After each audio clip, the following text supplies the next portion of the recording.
অনেকে প্রশ্ন করেন যে স্বপ্নে ঠাকুর দেখা কি খারাপ? স্বপ্নে ঠাকুর দেখলে কি হয়? কি হয়?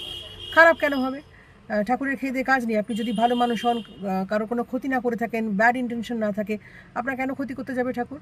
আপনি স্বপ্নে ঠাকুর দেখেছেন, তার মানে দীর্ঘদিন ধরে আপনার কোনো একটা মন্দিরে যাওয়ার শখ হতে পারে, আপনার সেই ঠাকুরের প্রতি বেশি ভক্তি হতে পারে, সেটাই আপনার সাবকনশিয়াস মাইন্ডে ঘোরাফেরা করছে।